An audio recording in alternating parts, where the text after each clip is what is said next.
My name is Mara Bennett, and I was 30 years old when my family watched an estate attorney place a rusted brass key in front of me and call it my inheritance. Everyone else received something they could count before leaving the room. My mother inherited a condominium in Cincinnati and $750,000. My older sister, Claire, received $600,000, and my grandmother's personal investment portfolio. My uncle Grant was given the lake cabin, $900,000, and 3 parcels of undeveloped commercial land. When attorney Samuel Quinn reached my name, he opened a small, padded envelope. Inside was an old key attached to a faded metal tag. Room 1. Claire stared at it for 2 seconds before laughing. "Grandma left you a housekeeping closet." My mother covered her mouth, but not quickly enough to hide her smile. Uncle Grant raised his coffee cup toward me, as though proposing a toast. "At least it matches her career." They meant Rosewood Inn, the 14-room historic property I managed in Millfield. To my family, I made beds for tourists and replaced tiny shampoo bottles. To my grandmother, I had learned how to keep a building standing when everyone else had already gone home. The only person who did not laugh was Samuel. He folded his hands over the documents in front of him and watched me turn the key over in my palm. Not with pity. With expectation. Grant knew my grandmother had placed most of Bennett Lodging Group inside a stewardship trust years earlier. Everyone in the family knew that much. What none of them knew was who she had named to control it after her death. They believed Grant's title made the answer obvious. They believed Claire's education made her the only alternative. They believed the key in my hand was proof that I had been excluded. What they did not know was that Grandma Evelyn had spent 18 years protecting the one door Grant could never force open and 7 days testing whether I would open it without asking anyone's permission. Before I tell you what was behind that door, like this story and subscribe to Calm Deception Stories.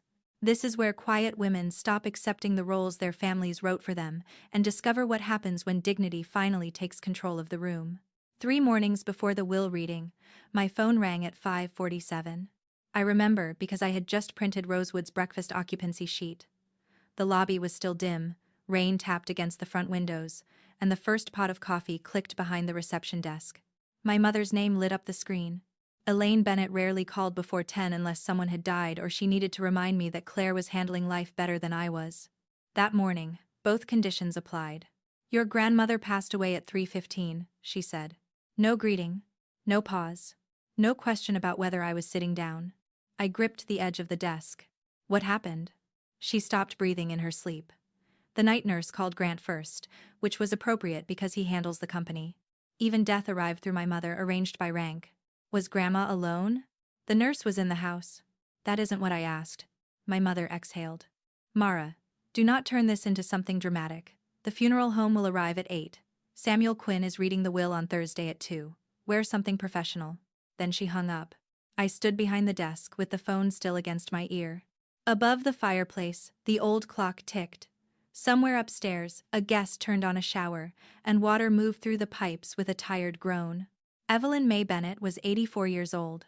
In 1978, she bought a 12-room roadside motel with borrowed money, 2 working credit cards, and a former husband who told everyone she would lose it within 6 months. By the time I was born, Bennett Lodging Group owned 9 hotels. By the time I turned 30, it operated 27 properties across Ohio, Kentucky, and Indiana. More than 600 people worked under the Bennett name. To local newspapers, Grandma Evelyn was a hospitality pioneer. To me, she was the woman who kept peppermint candies in every coat pocket and believed you could judge a hotel by the smell of its hallway before seeing a room. When I was 6, she taught me how to fold a fitted sheet. At 9, she showed me how to inspect the corners of a bathroom floor. "People clean what guests notice," she told me. "Character is what they clean when they think nobody will look."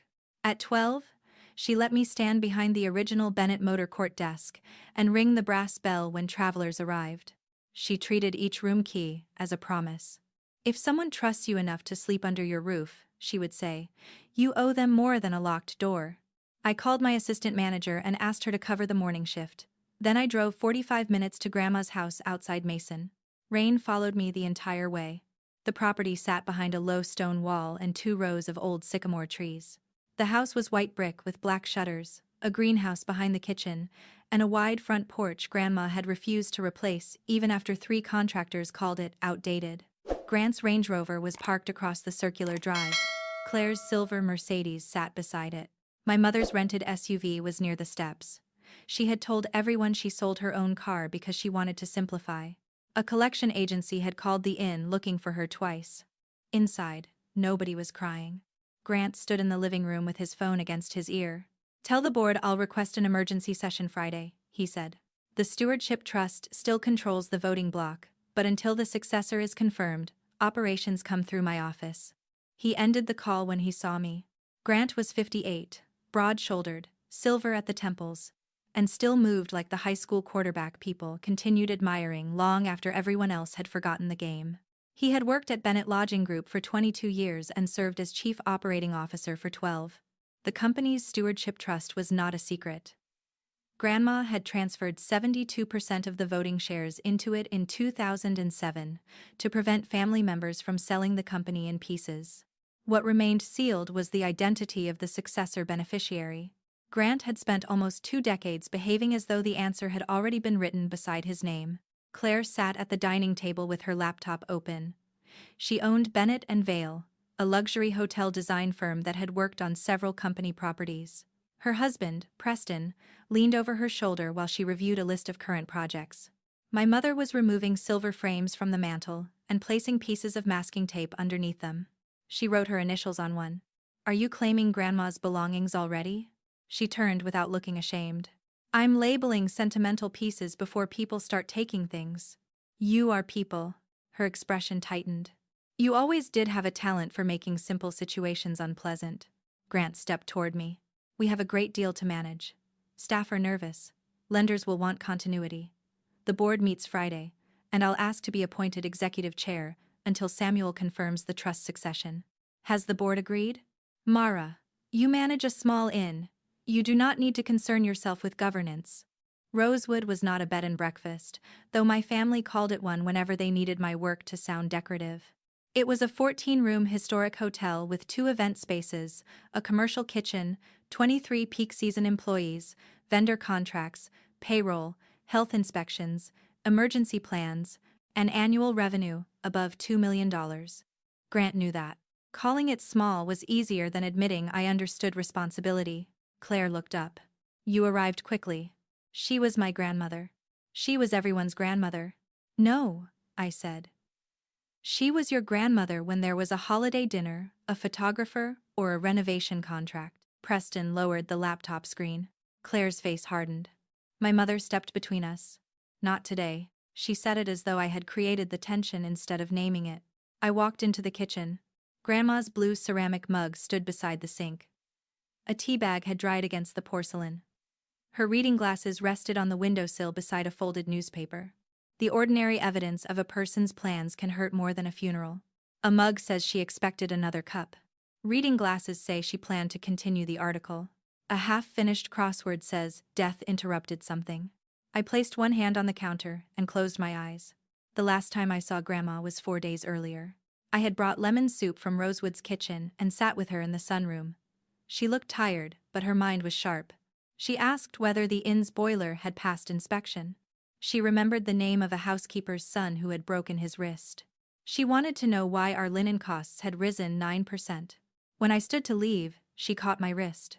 "Do you still have the courage to open a door when everyone tells you there is nothing behind it?" I thought she meant the renovation loan I had been considering. "I think so."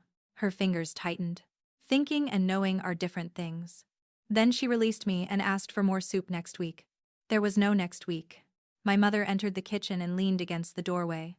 "I spoke with Samuel," she said. "Your grandmother exercised her appointment rights under the Stewardship Trust last year." I turned. "He told you who she appointed?" "No," he refused. "Then why are you telling me?" "Because I do not want you creating expectations. Your grandmother loved you, but affection and responsibility are not the same thing." I looked at the mug beside my hand. "You mean she loved me, but she respected Grant. She trusted Grant with the company." "Did she?" My mother's mouth tightened. "He gave his adult life to Bennett Lodging. Claire has an MBA and understands the industry. You chose another direction." "I left school to take care of Grandma." "You chose to leave school. Stop turning that decision into an act of sainthood." There it was. The sentence my mother had polished for 10 years. I was 20 when Grandma fell down the service stairs at the Dayton Grand. She shattered her left hip and fractured 2 ribs. Surgery went well, but an infection kept her in the hospital for almost 3 weeks. When she returned home, the doctor said she needed daily physical therapy, medication supervision, and someone nearby overnight. Grant said he was opening 2 hotels. My mother said hospitals and medical care caused her anxiety. Claire was finishing her MBA and said missing classes would damage her trajectory. The company offered to hire round-the-clock nurses. Grandma accepted medical assistance during the day but refused to have strangers sleeping in her home. I was studying architecture at the University of Cincinnati on a partial scholarship. I deferred 1 semester and moved into Grandma's guest room. 1 semester became 2. Every morning at 6:30, I helped her sit up, wrapped a support belt around her waist, and steadied her while she practiced walking from the bedroom to the hall. She hated the walker. She hated the pills. She hated the way people spoke slowly after her fall, as if a broken hip had lowered her intelligence. I learned the difference between pain and fear by watching her face. I drove her to therapy. I changed surgical dressings. I organized her medication in spreadsheets because she disliked the plastic weekly box. When she could not sleep, I read hotel complaint reports aloud because she said nothing relaxed her like finding a problem other people had missed. She taught me occupancy rates from her bed. She explained vendor contracts while gripping a resistance band. She made me listen to conference calls and identify which manager was hiding behind polished language. By the time she could walk without assistance, my scholarship had lapsed. I tried returning to school, but tuition had increased and I had taken on debt during the months I was not working. My mother told people I had lost focus. Claire said architecture was probably too demanding for me. Grant offered me a front desk job at one of the company's highway hotels. I refused. I wanted one part of my life that did not exist because a Bennett had allowed it. I started at Rosewood as a night clerk. 6 years later, I became general manager. But my family kept telling the older story. The daughter who had not finished. The sister without a degree. The woman who made beds. The clearest example came at the previous Thanksgiving. Grandma hosted 18 people around her long dining table. She had prepared half the meal herself despite the tremor beginning in her right hand. My mother insisted on a gratitude circle. It was never about gratitude. It was a performance of achievement. She began with Claire. Bennett & Vale has been shortlisted for another National Design Award, she announced. Claire is redefining luxury hospitality. Everyone applauded. Claire smiled. Grant spoke next about a resort development near Louisville. He used the phrase strategic expansion 4 times. Preston discussed an investment syndicate. Cousin Mason had been promoted to regional project coordinator at Bennett Lodging Group, though Grandma had privately told me he rarely visited sites and spent most afternoons at a private gym. Eventually, my mother reached me. "And Mara," she said. She paused. The pause was deliberate. "Mara is still running that little inn." Several people smiled. Claire lifted her wineglass. "She has mastered tiny shampoo bottles." The laughter was not loud enough for anyone to admit it was cruel. It was the polite kind. The kind people use when they want to injure you and preserve the right to call you sensitive. I looked down at my plate. Grandma placed her fork beside her glass. The sound was quiet, but the table went still. "Mara manages 23 employees during peak season," she said. "She negotiates contracts, handles emergencies, meets payroll, and turns a profit in a building older than everyone sitting here." My mother laughed impatiently. "Mom, we are teasing." "No," Grandma said. "You are measuring." Her eyes moved around the table. "And most of you are using rulers you did not earn." Nobody laughed after that. Later, I found her in the greenhouse trimming dead leaves from a lemon tree. "You did not need to defend me," I said. "Yes, I did. I can defend myself." "I know." "Then why?" She clipped another leaf. "Because people repeat a lie until silence makes it sound like truth." She set the scissors down. "Do not confuse being quiet with agreeing." At the time, I thought she was teaching me how to survive Thanksgiving. I did not understand that she was preparing me to survive her death. The funeral took place Wednesday morning. Rain darkened the church steps. More than 300 people attended. Housekeepers sat beside general managers. Maintenance technicians stood behind board members. A retired bellman named Curtis cried into both hands through the entire service. Grant delivered the first eulogy. He spoke about expansion, vision, and legacy. He used the word leadership 11 times. He did not mention that Grandma knew every property's overnight maintenance worker by name. Claire spoke about design and innovation. My mother spoke about sacrifice. I spoke for less than 2 minutes. I told the story of a winter night when the original Bennett Motor Court lost power during an ice storm. Grandma went from door to door carrying blankets and candles, then slept in the lobby so no guest would believe they had been abandoned. She believed hospitality was not about buildings, I said. It was about what you did when the lights went out. Grant stared at the program in his hands. After the burial, everyone returned to Grandma's house. Before the food was uncovered, Grant had taken her chair at the head of the table. Claire and Preston stood near the fireplace, discussing which hotel renovations might be delayed during the ownership transition. My mother asked whether I wanted the blue mug from the kitchen. The offer felt less like kindness than a reminder that small, sentimental objects were the correct category of inheritance for me. Thursday at 2, we gathered at Quinn, Mercer, and Hale in downtown Cincinnati. The conference room had glass walls that turned opaque when the door closed. A long walnut table filled the center. Bottled water and legal pads waited at every seat. Grant arrived with attorney Richard Bell. Claire brought Preston and a leather folder containing copies of her active design agreements with Bennett Lodging Group. My mother wore a cream suit and Grandma's pearl earrings, though Grandma had promised them to Aunt Ruth years earlier. Ruth sat near the end of the table. She was Grandma's younger sister, a retired librarian with silver hair and the habit of listening longer than anyone else. When I entered, Claire looked at my navy dress. "You clean up well." I sat beside Ruth. Grant glanced at the clock. "Samuel needs to address the appointment promptly. The board meets tomorrow, and the banks already want confirmation of who succeeds Evelyn's voting authority." Samuel Quinn entered carrying 2 document cases. He was 71, narrow-shouldered, and moved with the careful calm of a man who had spent decades watching wealthy families become unreasonable. He represented Grandma for more than 30 years. After everyone settled, he opened the first case. "The last will and testament of Evelyn May Bennett was executed on January 17th, he began. "This document concerns her probate estate and specified personal assets. Distribution remains subject to normal administration, creditor review, and the coordinated no-contest provisions contained in both the will and the Bennett Stewardship Trust." Grant's attorney looked up. Samuel continued.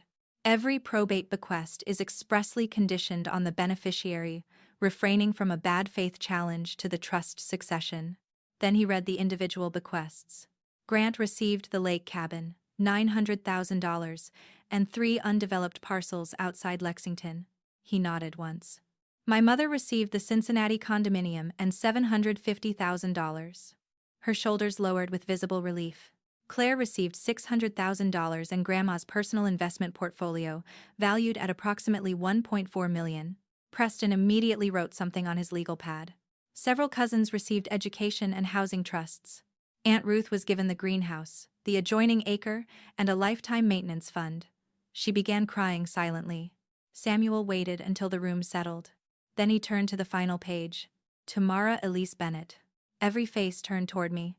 One brass key, bearing the original tag from Room 1 of the Bennett Motor Court, together with all rights associated with instructions deposited separately with this office. Samuel removed a small, padded envelope. He opened it and placed the key on the table. The brass had darkened with age. One edge was worn smooth from decades of use. Room 1. Claire laughed first. "Grandma left you a housekeeping closet." Grant raised his coffee. "At least it matches her career." My mother looked at Samuel. "Is there a letter? A savings account? Something practical?" "The bequest is exactly as stated." Claire leaned toward me. "Maybe there are miniature soaps inside." A cousin near Grant snorted. Aunt Ruth did not laugh. Neither did Samuel. I picked up the key. On the back of the tag, nearly hidden beneath years of discoloration, were 3 engraved words. "When you are ready." Grant's attorney cleared his throat. "Now the stewardship trust." Samuel closed the will. "The successor appointment is not part of the probate instrument." Grant leaned forward. "We know that. Evelyn retained a limited power to appoint the successor beneficiary. Has the appointment become effective? If the required conditions are satisfied, formal notice will be issued." Grant's expression sharpened. "Was I named?" Samuel removed his glasses. "I will not disclose sealed trust instructions before the stated conditions are completed. My mother created that trust to protect the company. I have served as COO for 12 years. Your title does not alter the trust procedure." Claire's laughter had stopped. Her eyes shifted toward the key in my hand. Samuel packed the documents. The reading is concluded. In the hallway, my family surrounded me before I reached the elevator. Grant stepped closest. Let me see the key. No. His eyebrows rose. The original motor court belongs to the stewardship trust. Then you probably have keys to the common areas. Room 1 has been restricted since Mother established the trust. So you know where it fits. I know enough to understand that any company records inside must be preserved. Claire moved closer. You think she connected the successor condition to that room? Grant looked at her sharply. My mother touched my arm. Mara, nobody is trying to take anything from you. We are asking you to be sensible. You laughed less than a minute ago. That was shock. No, Aunt Ruth said behind us. It was laughter. My mother turned. Ruth adjusted her handbag. I worked in a middle school for 38 years. I know the difference. The elevator doors opened. I stepped inside. Grant caught the edge before they closed. If that room contains corporate material, do not remove it. Send the instruction through Samuel. His face changed. For the first time, he appeared to see me as something other than an inconvenience. The doors closed between us. I sat in my car with the key in my palm. The original Bennett Motor Court was 40 miles away in Bellwether. Grandma bought it when she was 36, newly divorced, and raising Grant alone. The property stopped accepting guests 15 years earlier, after the company opened a larger hotel beside the interstate. Most of the old rooms stored furniture and maintenance supplies. Room 1 remained locked. Grandma took me there once when I was 13. She placed one hand against the faded red door. This is where everything began. Why is it locked? Because beginnings deserve protection from people who care only about endings. At 13, I thought she was being poetic. 17 years later, I drove to Bellwether. The rain had stopped, but the sky remained low and gray. The old motor court stood behind a chain-link gate beside a newer Bennett Express hotel. Its neon sign no longer worked. Weeds pushed through cracks in the parking lot. A maintenance supervisor named Luis recognized me and opened the gate. I heard about Miss Evelyn, he said. I'm sorry. Thank you. His eyes dropped to the key. Room 1. You know about it? Only that Mr. Grant tried to have the lock drilled 2 years ago. The trust office stopped the work order. Miss Evelyn drove down personally the next morning. What did she say? Luis smiled faintly. She said if he touched that door again, she would relocate his office to the laundry basement. That sounded like her. Room 1 stood at the end of the first row. The red paint had faded, but the brass number remained polished. I inserted the key. For 1 second, the lock resisted. Then it turned. The room smelled of cedar, dust, and old paper. The curtains were open. Gray daylight fell across a neatly made bed covered with a yellow quilt. A writing desk stood beneath the window. On it sat a rotary telephone, a cassette player, and a sealed envelope with my name. Nothing else had been stored there. The room had been preserved. I closed the door. My hands shook as I opened the envelope. Inside was Samuel's private number and a handwritten note. Mara, you have 7 days from the reading of my will to open this room yourself and contact Samuel. Do not call Grant. Do not call Claire. Do not ask your mother what she thinks you should do. For once, let the next choice belong entirely to you. A. B. Beneath the note lay a cassette marked for Room 1. I placed it in the player and pressed the button. Static filled the room. Then Grandma's voice emerged. Older.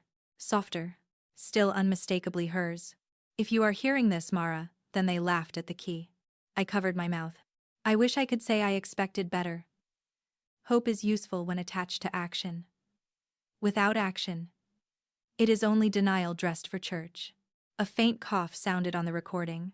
I watched this family confuse title with character, education with judgment, and inheritance with entitlement.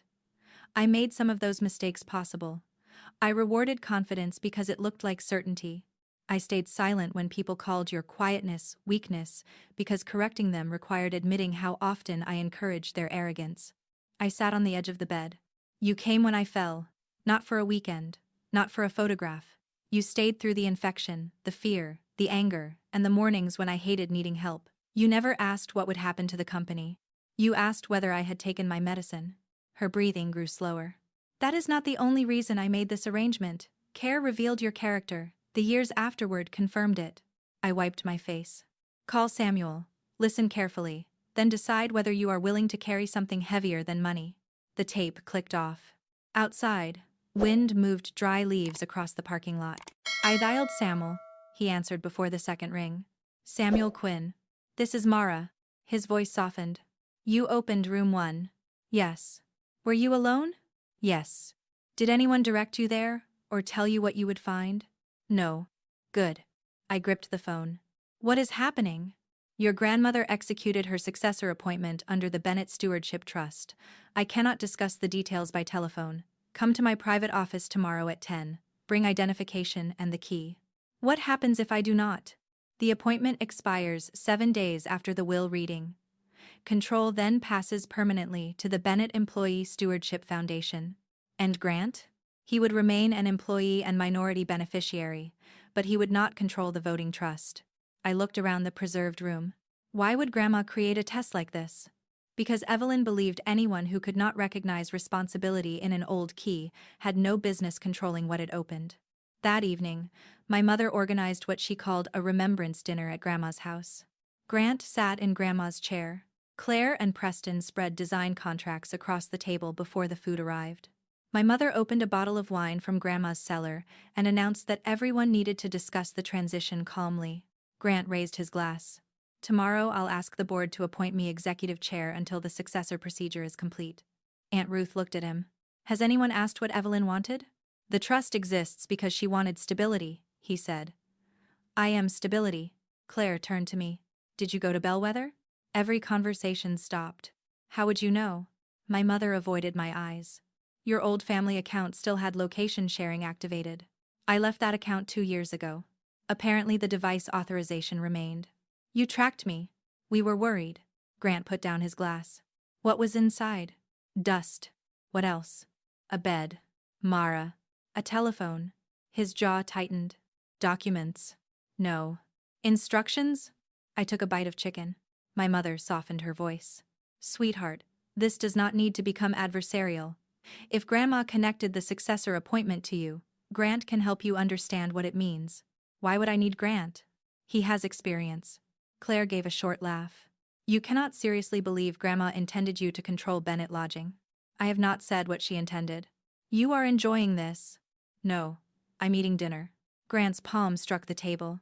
The silverware jumped. My mother became secretive during the last few years. The trust gives the successor significant authority. If she named someone without adequate experience, the board, lenders, and employees could all suffer. Aunt Ruth's fork stopped halfway to her mouth. Evelyn became secretive because every time she shared an idea, you calculated how to control it. Grant turned red. You have never worked a day in the company. No, Ruth said. I only listened to my sister complain about you for 30 years. My mother pushed back her chair. This is exactly what Evelyn would not have wanted. People often invoke the dead when they need the living to stop speaking. After dinner, my mother followed me to the front hall. Mara, you do not have the resources for a legal or corporate fight. I have not mentioned a fight. Grant's attorney says a successor appointment can be challenged if the process was improper. Was it improper? She looked away. Do not let Grandma's final act turn you against the family. My family laughed before knowing what the key opened. That tells me more than the key does. My apartment stood above a florist in Millfield. The bedroom floor sloped toward the window, and the refrigeration unit downstairs hummed through the walls. I placed the key and Grandma's note on my kitchen table. Then I opened the family group chat. Claire had posted a photograph of the key. Grandma's final joke. Laughing emojis appeared beneath it. Grant wrote, "Any trust-related records must be disclosed to company counsel." My mother added a heart under Claire's post. A private message arrived from Claire. Preston says a successor appointment may be challenged if Grandma lacked capacity or if the appointee exerted undue influence. You lived with her after the accident. Tell us what happened before attorneys turn that into something ugly. I read the message twice. Care became influence. Loyalty became manipulation. Presence became evidence. None of them had washed Grandma's hair in the kitchen sink because she could not stand safely. None had sat beside her when pain medication made her confused. None had heard her cry because she could not button her blouse. But they were prepared to turn my presence into a weapon. I switched off the phone. Samuel's private office occupied the second floor of an old brick building near Eden Park. A brass plaque beside the entrance read, Quinn, Private Trust Services. His assistant copied my identification and led me into a room lined with filing cabinets and photographs. One showed Grandma outside the Bennett Motor Court in 1978. She wore white shorts, a red blouse, and the exhausted smile of a woman who did not yet know how difficult success would become. Samuel stood beside her holding a cardboard box of documents. She had 12 rooms and 11 working air conditioners, he said. What happened to the 12th? Grant broke it with a baseball. I smiled despite myself. Samuel placed the rusted key on a leather mat. Then he opened a binder. In 2007, Evelyn transferred 72% of Bennett Lodging Group's voting shares into an irrevocable stewardship trust. Grant knows that. Yes, the company, lenders, and board have always known the trust holds the controlling block. Then what was sealed? The successor appointment. Samuel turned a page.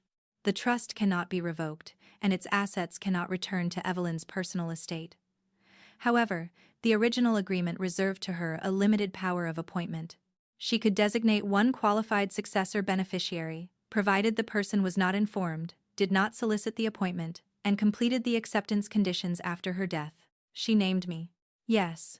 The word seemed to remove the air from the room. Samuel continued. The trust controls the voting shares, the original motor court, 12 long-term land leases, and a reserve investment account. The latest independent valuation is approximately $42.8 million. I stood and walked to the window. Traffic moved below us. A delivery truck blocked one lane. A man in a blue jacket waited at a crosswalk. The city continued as though my life had not split open. I manage 14 rooms. You manage a profitable business. This is 27 hotels. Yes. I did not finish college. Neither did Evelyn. That is not the same. No, Samuel said.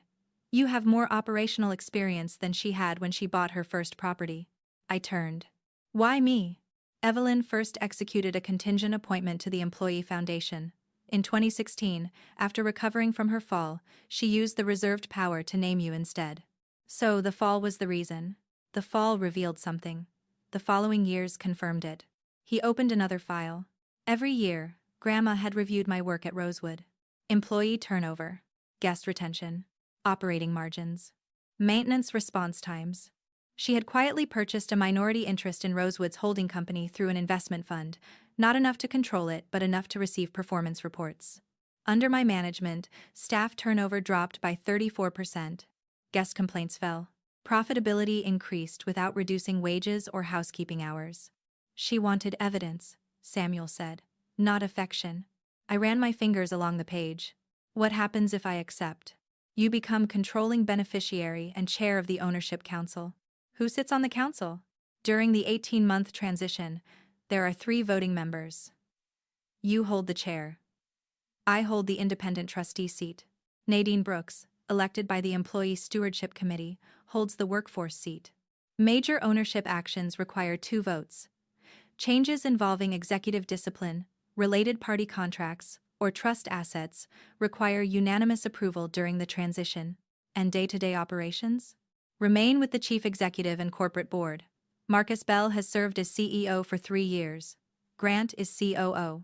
Samuel turned to another section.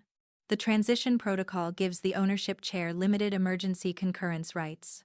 If the CEO recommends closing a property for more than 24 hours because of a material safety concern, you may accept the recommendation or sign a formal ownership exception keeping it open. Such an exception places responsibility on the chair and must be documented. Why would Grandma give the owner power to overrule the CEO?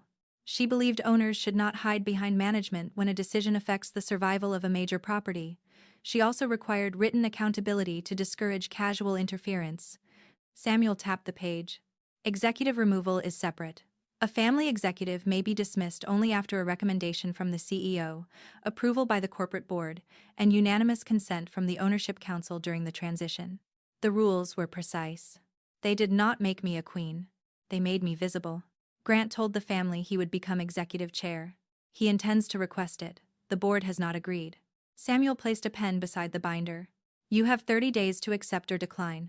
The 7-day requirement only confirms that you opened room 1 and came forward voluntarily.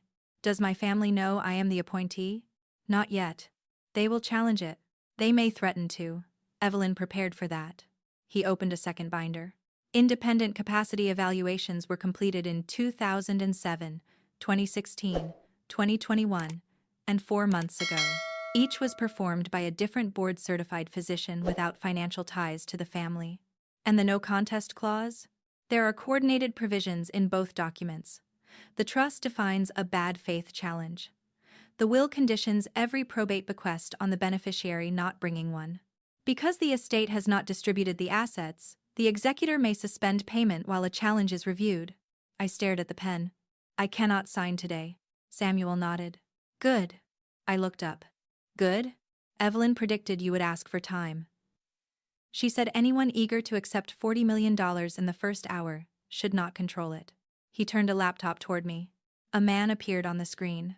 Marcus Bell was 59, with close-cropped gray hair and a dark suit that looked less expensive than Grant's but fit him better. Behind him, occupancy charts covered a whiteboard. Mara, he said.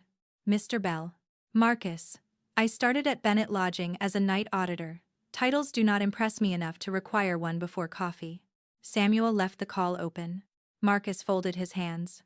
Evelyn asked me to remain CEO for at least 12 months after the succession.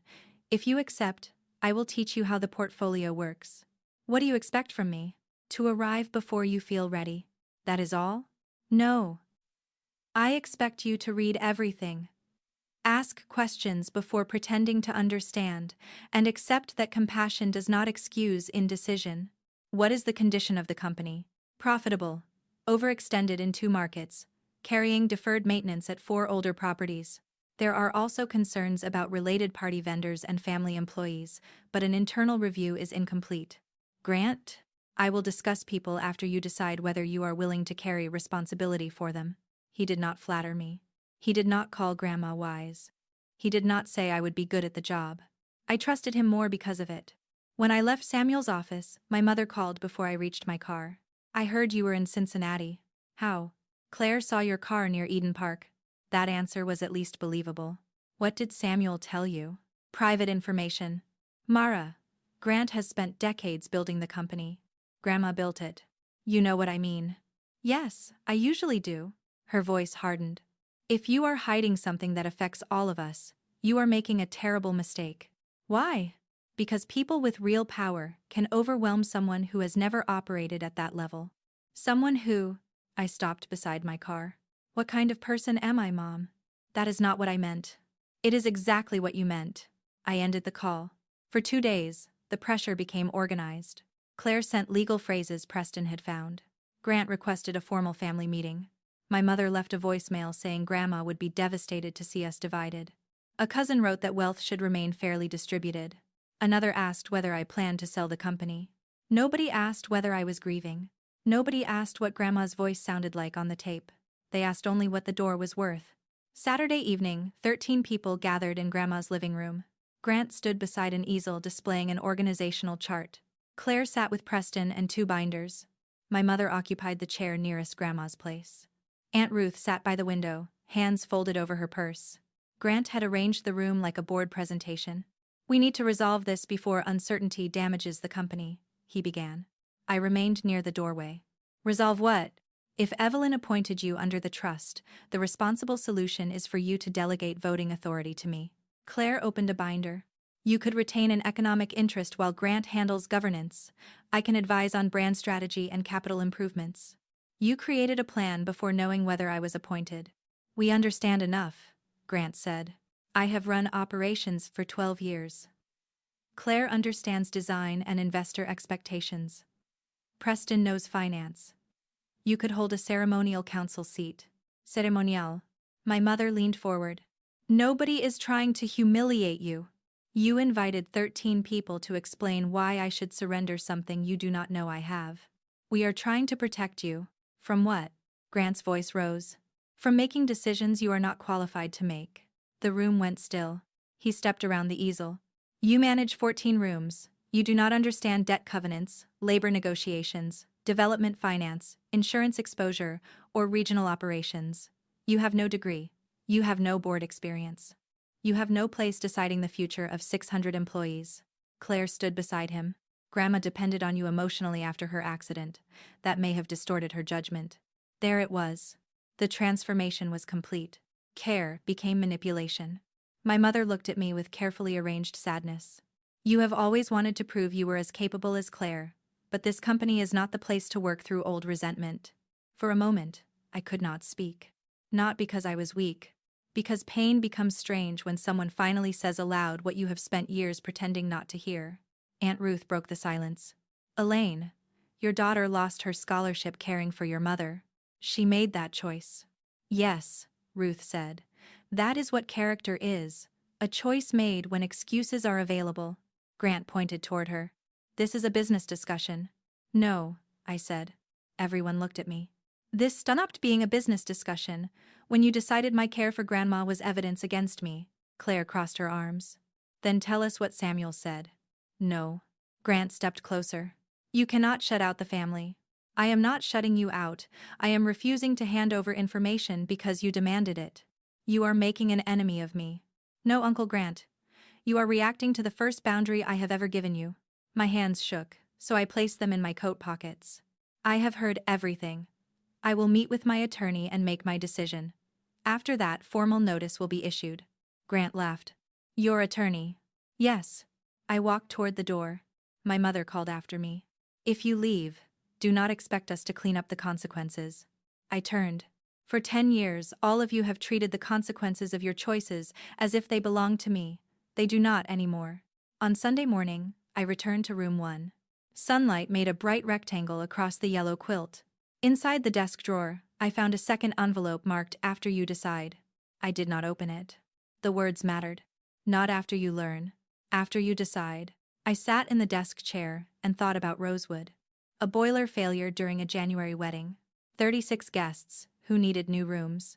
A supplier that quietly changed package sizes and increased our costs. A housekeeper whose husband died, leaving her alone with 2 children. A kitchen manager who hid overtime errors because he feared being fired. Every crisis, my family reduced to tiny shampoo bottles. I was not ready to control 27 hotels. But readiness and worthiness were not the same. Grandma had not left me a finished identity. She had left me a decision. I called Samuel.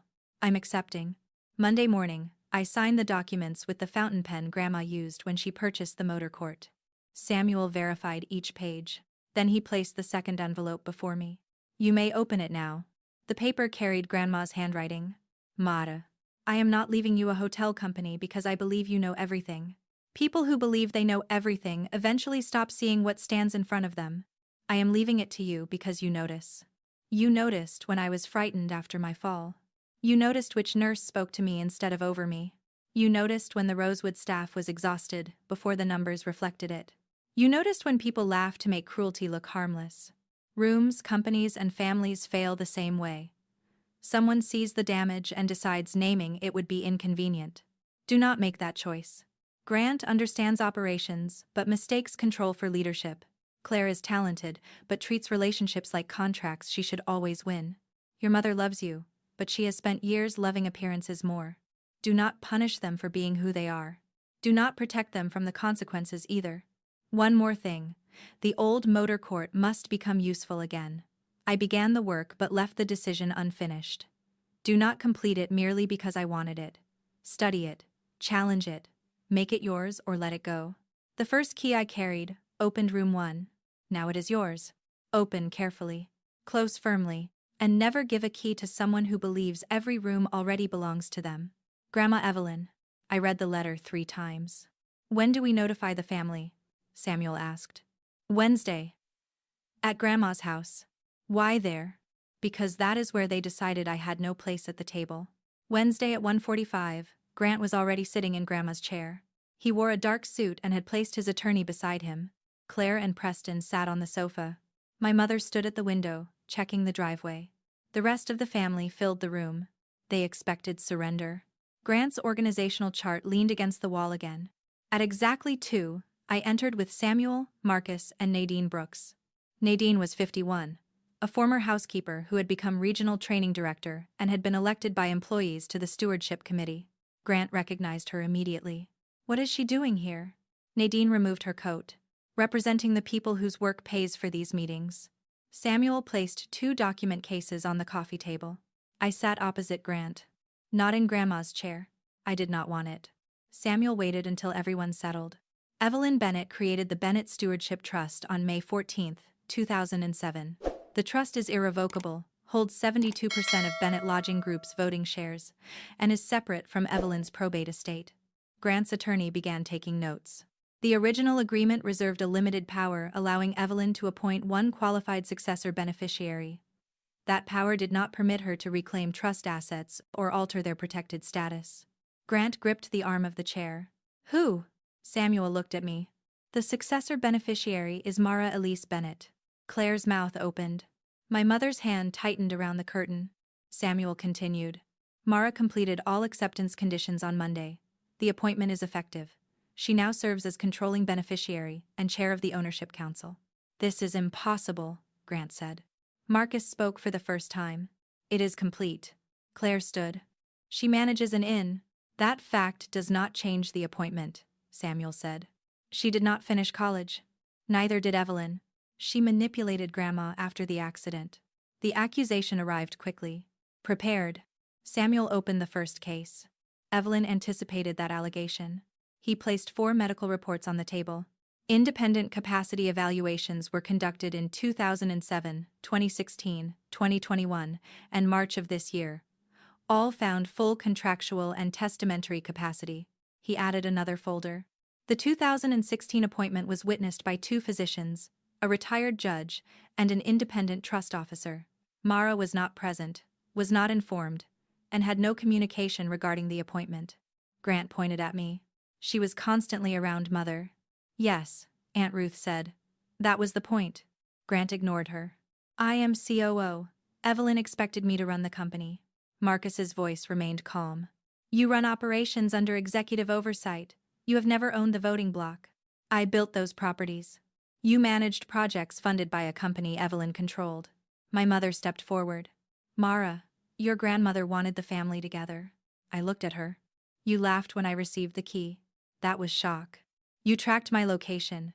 You told me people with real power would overwhelm someone like me.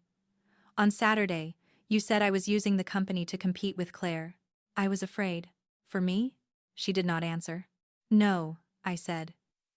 You were afraid the daughter you called unfinished might be the one Grandma trusted. Silence settled over the room. Claire turned to Samuel. We can challenge the appointment. Preston caught her wrist. Wait. She pulled away. We can prove Grandma was influenced. Samuel opened the second case. The will and trust contain coordinated no-contest provisions. Probate distributions remain pending. Any beneficiary who brings a challenge without credible evidence may have every probate distribution suspended during review. Claire stopped. That includes the cash and portfolio allocated to you, Samuel said. It includes Grant's cash, cabin, and land. It includes Elaine's condominium and cash. Grant's attorney leaned toward him.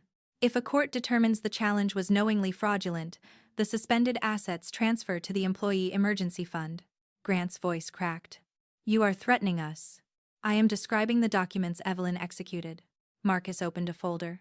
There is a separate operational matter. Grant stared at him. What? Before her death, Evelyn requested an independent review of vendor relationships and family employment. The color left Grant's face. Marcus continued. The Ownership Council met this morning. Mara, Samuel, and Nadine voted unanimously to suspend your authority over new vendor contracts, related party payments, and personnel appointments until the review is complete. You cannot do that. The trust agreement requires unanimous council approval for temporary restrictions involving a family executive, Samuel said. It received all 3 votes. Grant looked at me. I had signed 1 page that morning. Not to fire him. Not to humiliate him. To stop further risk, while facts were examined. Claire's voice shook. You receive control of $42 million because you helped Grandma after surgery? No, I said. I received responsibility because she watched what all of us did when there was nothing to gain. That is the same thing. It only sounds the same to someone who believes care is a transaction. She flinched. Grant stood. You want revenge. If I wanted revenge, this meeting would include a termination letter. It includes a review. His attorney touched his sleeve. Grant pulled away. This company is my life. Then you should have treated it as something you were responsible for, not something you were waiting to inherit. His expression collapsed for half a second. Then anger returned. You think a key makes you qualified? No. The key made me look. Everything after that was a choice. One by one, people began leaving. Cousins avoided my eyes. Preston guided Claire toward the door. Grant's attorney gathered his papers and announced that future communications would be formal. Grant remained until the room was nearly empty. He looked at Grandma's chair. Then at me. She promised I would always have a place. I am not taking away your place. I am asking whether you used it honestly.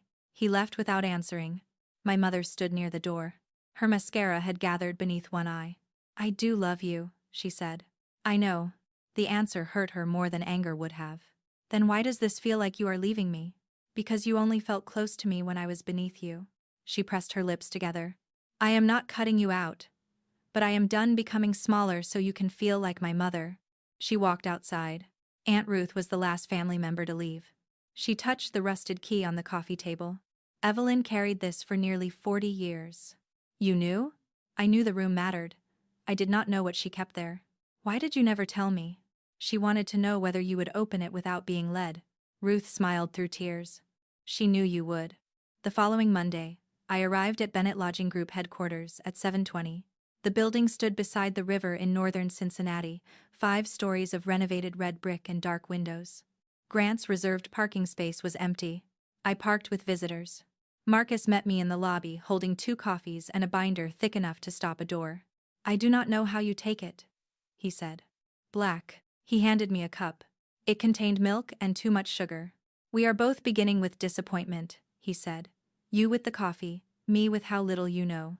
We started with debt. Then insurance. Then labor contracts. Then the difference between properties the company owned and hotels it managed for outside investors. By noon, my head hurt. By 6, I understood enough to recognize how much I did not understand. Marcus did not put me in Grandma's office. He assigned me a desk in a conference room near operations. People who begin by sitting in the founder's chair spend too much time performing authority, he said. During the first month, I attended every department meeting. I visited 6 hotels. I shadowed housekeepers, night auditors, maintenance teams, sales directors, and revenue managers. I asked one question at every property. What makes your work harder than it needs to be? The answers were rarely dramatic. Broken scheduling software. Late linen deliveries. Managers who approved renovations while ignoring staff shortages. A general manager who used the employee meal budget for client dinners. Leadership failures often hide inside ordinary inconvenience. The independent review continued. Grant remained COO, but lost contracting and appointment authority. He attended meetings with a lawyer's caution and a wounded man's silence. He stopped speaking to me unless others were present. Claire's company had 6 active design contracts with Bennett Lodging. I asked Samuel to place all family-related vendor decisions under independent review. Claire called immediately. You are freezing my projects? No. Marcus is reviewing the contracts for conflicts and pricing. My firm won those bids. Then the review will confirm that. You are treating me like Grant. I am treating you like a related party. I am your sister. That is why the process needs to be cleaner, not softer. She hung up. 6 weeks into my transition, I made my first serious mistake. The Harbor House Hotel sat near the Ohio River in Portsmouth. Grandma had purchased it during a recession and refused to sell through 3 bad years. An ice storm was moving across southern Ohio. The National Weather Service warned of power failures and unsafe roads. Marcus issued a written recommendation to close Harbor House for 48 hours and relocate reservations to 2 newer properties. The hotel had an aging backup generator scheduled for replacement in spring. A family reunion occupied 30 rooms. Several guests were elderly. Relocation would be difficult. The general manager insisted the generator had passed its last test. Harbor House had been one of Grandma's favorite properties. I heard her voice in my head. Hospitality is what you do when the lights go out. Under the transition protocol, Marcus's safety recommendation would become final unless I signed a formal ownership exception accepting responsibility for keeping the hotel open. The document lay between us. Marcus tapped the risk assessment. This is not a loyalty test. The generator passed. That was not my question. I looked at the list of guests. I imagined moving elderly people into buses during freezing rain. I imagined employees watching the company abandon one of its oldest properties before the storm even arrived. I confused loyalty to Grandma's memory with sound judgment. I signed the exception. We stay open, add maintenance staff and emergency supplies. Marcus looked at my signature. You understand this decision is yours? Yes. He signed beneath my name to acknowledge receipt, not agreement. The storm arrived that night. At 11:18, the regional power grid failed.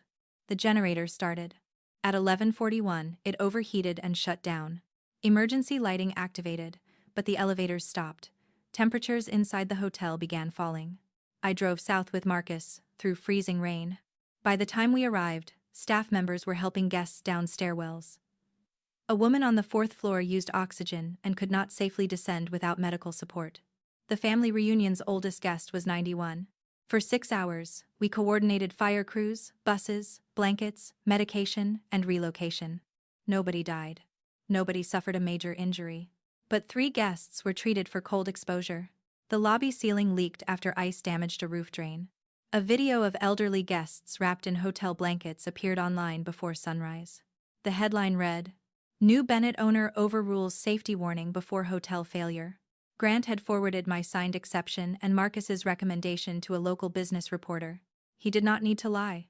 I had documented my own mistake. At 8 the next morning, Marcus and I sat inside a temporary command room. You were right, I said. That sentence helps only if you understand why. I wanted to prove I would not abandon the property. You protected the building's story instead of the people sleeping inside it. The words struck harder because they were true. I used Grandma's lesson backward. Yes. What happens now? You take responsibility before someone else defines it for you. At noon, I held a press conference. I did not blame the general manager. I did not mention the generator had passed inspection. I did not begin with Grant's leak. I signed the decision to keep Harbor House open despite a written safety recommendation, I said. That decision was wrong. Our employees responded with courage, but they should never have been placed in that position. We are relocating every guest, closing the hotel for a complete safety review, and accelerating infrastructure inspections across all older properties. A reporter asked whether I was qualified to control the company. I am qualified to be accountable for my choices. I am still earning the rest. The clip spread farther than the original video. Some people praised the honesty. Others called it proof that Grandma had chosen an amateur. 2 regional lenders requested meetings. Minority investors demanded additional oversight.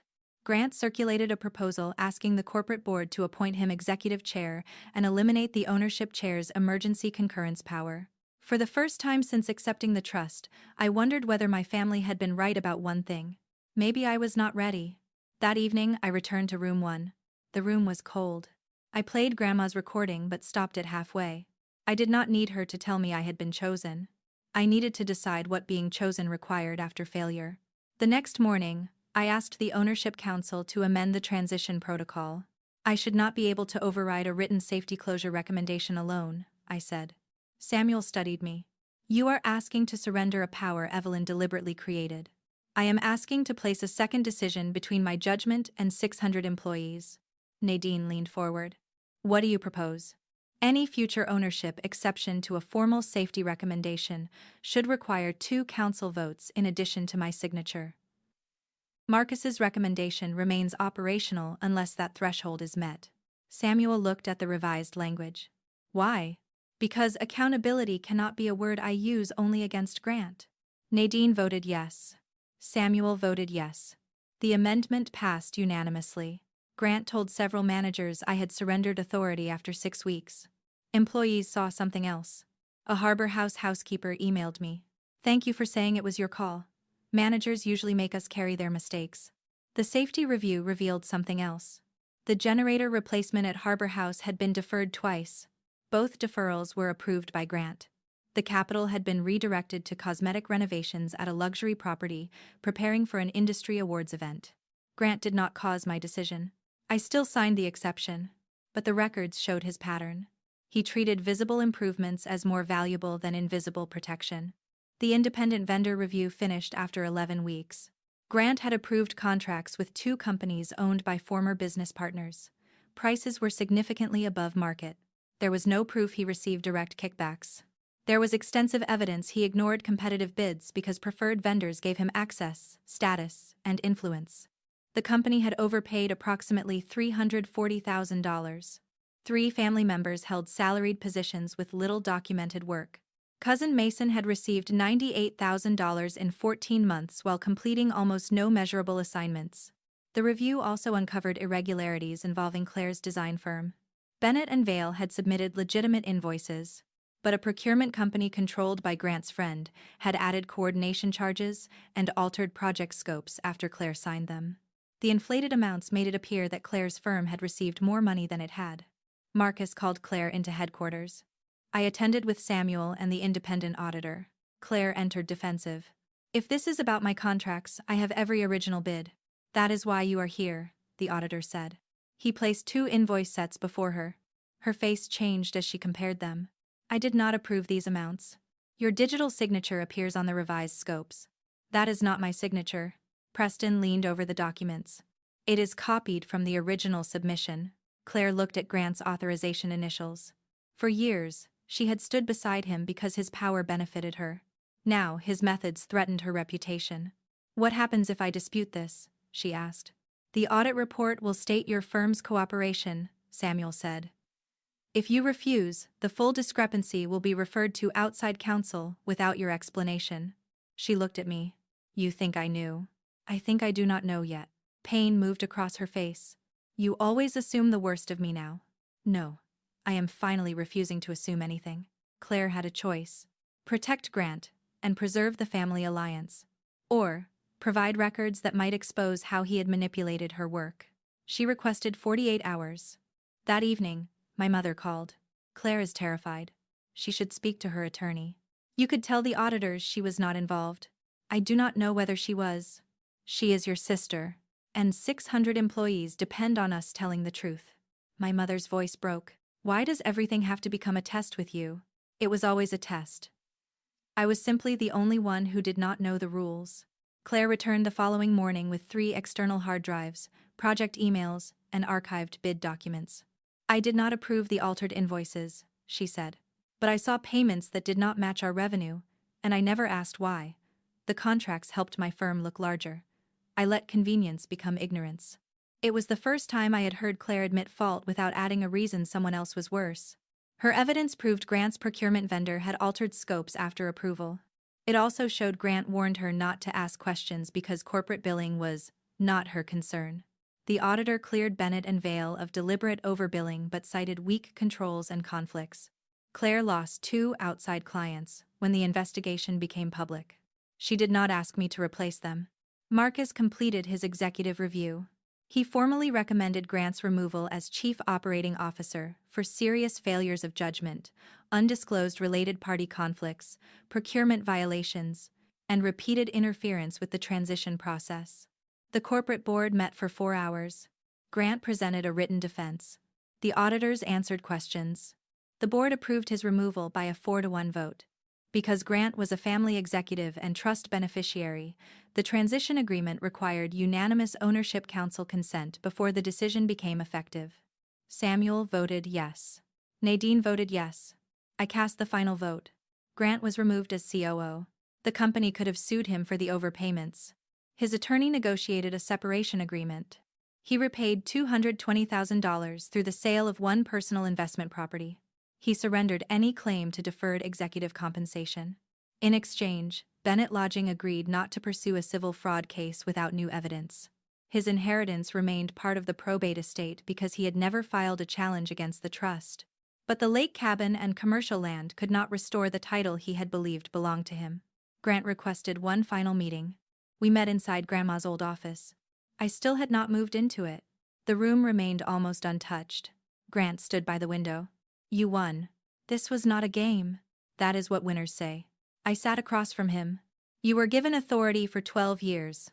Why were the contracts not enough? He looked toward Grandma's desk. I spent my life being her son. That is not an answer. It is the only one I have. He turned. She built everything after my father left. Every success became proof that she did not need him. Then I joined the company, and every mistake I made became proof that I was not her. So you surrounded yourself with people who needed you.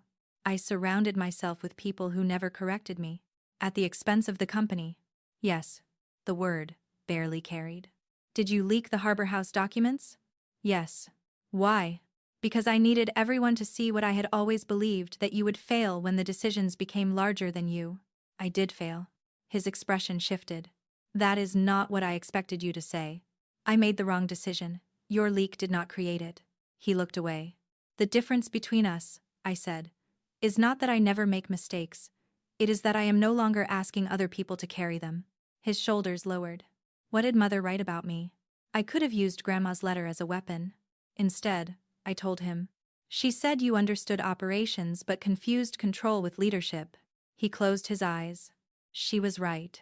It was the first honest thing Grant had given me without trying to receive something in return. He left the company. He did not apply for another role. For months, he disappeared from family gatherings and stopped answering my mother's calls. Later, I heard he was consulting for 2 independent motels outside the Bennett network. Not as an executive. As a man who knew how buildings worked, that consequence suited him better than destruction. Claire's relationship with me changed slowly. Bennett and Vale was prohibited from bidding on new company work for 1 year because of the conflict review. Claire believed the restriction was unfair. She told me so directly. I was cleared of deliberate misconduct. You were also dependent on a family relationship that prevented normal oversight. You are punishing me for Grant's actions. I am protecting the company from a conflict neither of us handled well. She did not speak to me for 3 weeks. Then she sent an email containing a revised ethics policy for her firm. No apology. No request. Just the document. I read it carefully and replied with 3 questions. She answered all 3. That became our new language. Not praise. Not competition. Work. My mother's crisis arrived differently. She had not yet received the condominium or cash because probate administration remained open. She had expected the distribution to solve problems she had hidden for years. Unknown to Claire and me, she had guaranteed a private real estate loan Grant took for a luxury townhouse project unrelated to Bennett Lodging. She had also signed a conditional assignment, granting the lender a claim against whatever cash or property she eventually received from Grandma's estate. When Grant lost his executive position, the lender reviewed the project and demanded additional collateral. My mother could not provide it. She called me from the parking lot of a bank. I may lose the condominium before it is transferred. The condominium is still in the estate. I assigned part of my future distribution as collateral. Samuel needs to review it. I already called him. What did he say? That I signed something I should not have signed. Her voice sounded smaller than I had ever heard it. I thought Grant would protect me. The sentence held decades of truth. She had trusted status. Titles. Appearances. The child who looked most successful. What do you need from me? I asked. A bridge loan. No. Silence. You did not even ask the amount. The amount does not change the answer. I could lose everything. You will not lose everything. You may lose the version of your life built on debt nobody was allowed to see. That sounds cruel. It is not meant to be kind or cruel. It is true. She began crying. For once, I did not rush to rescue her from the feeling. I will pay for an independent financial advisor and an attorney who does not represent Grant, I said. I will not lend you money. You have access to millions. I have responsibility for a trust. I am not using company assets to repair a private loan. I am also not using my personal money to protect a decision you hid. She remained silent. Then she said, You really are done needing me. The old version of me would have denied it. I still want a mother, I said. I am done needing your approval. The lender eventually accepted a restructuring. My mother sold the suburban house she had been renting, moved into a smaller apartment, and surrendered part of her eventual cash inheritance to resolve the guarantee. She did not become poor. She became unable to pretend. Months later, we met at a diner between Cincinnati and Millfield. She arrived without makeup, hair pulled into a loose knot. I spent your whole life telling people Claire was proof I had succeeded, she said. I waited. And you were proof I had failed. The words landed between us. So you made me carry the evidence. She closed her eyes. Yes. It was not an elegant apology. It was more honest than one. I cannot change what I said, she whispered. No. I wish I had not called you unfinished. She had used the phrase at church, parties, and Grandma's table. I need one thing from you. What? When people ask about me, stop telling the story of the daughter who could not finish college. Her eyes filled. What should I say? The truth. I left school to care for Grandma. I built a career anyway. You do not need to praise me. You need to stop using my life to protect your image." She nodded. "I can do that." "Then start there." Marcus placed Grandma's unfinished motor court proposal on my desk 5 months after I accepted the trust. The folder was green.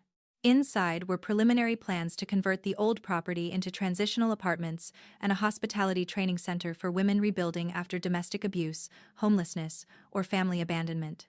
The project included childcare rooms, counseling offices, and paid apprenticeships inside Bennett hotels. Grant had rejected it. His note on the financial review read, "Low return. High social complexity. Sell the land." Grandma had written beneath it, "Some returns are measured by who receives a door that locks." "What would it cost?" I asked. $6.2 million, including renovation and 2 years of operations. "Can the trust afford it?" "Yes." "Can the business support it?" "If designed carefully." I remembered Grandma's letter. "Do not complete it merely because I wanted it. Study it. Challenge it. Make it yours, or let it go. Commission a feasibility review," I said. Marcus raised an eyebrow. "You are not approving it?" "I made one decision because a building reminded me of Grandma. I will not make another." He nodded. "Now you are learning." The review took 6 weeks. The original concept was too expensive and depended on grants that did not exist. The first version would have drained the trust's community budget within 4 years. I nearly abandoned it. Then Nadine proposed changing the model.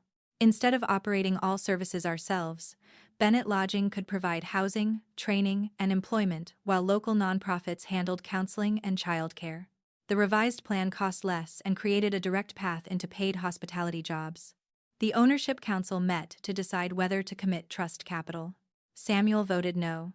He believed the reserve exposure remained too high. Nadine voted yes. She believed the workforce partnerships justified the risk. The decision came to me. I reviewed the numbers again. Not Grandma's handwriting. Not the photograph of the old sign. The operating model. The partnership agreements. The projected cost after 5 years. Then I voted yes. The motion passed 2-1. We named the project First Key House. Because of the family vendor restriction, Claire's firm could not bid. She was furious. "That building is part of our family history. I understand it better than an outside designer. That is exactly why an independent process matters." "Then let me submit anonymously." The review panel would still need to know the firm before contracting. "What if I work without payment?" "That would still create influence." "What do you want from me, Mara?" The question carried more than the project. "I want both of us to stop looking for exceptions whenever the rules become inconvenient." She stared at me. Then she left. 2 months later, Claire returned with another proposal. Not for the design contract. She had organized a professional volunteer group to furnish private rooms after construction, using donations from manufacturers that did not do business with Bennett Lodging. No company money. No procurement authority. No branding rights. The independent community board approved it. Claire did not get the contract. She found another way to contribute. That mattered more. Construction began in spring. Luis handed me a hard hat on the first morning. "Miss Evelyn would like this." "I hope so." He pointed toward room 1. "We protecting that door?" "Yes." "Good." The red door remained. The rest of the motor court changed. Walls were rebuilt. Old asphalt became a garden and playground. The office became a training classroom. A former storage room became a childcare center operated by a local nonprofit.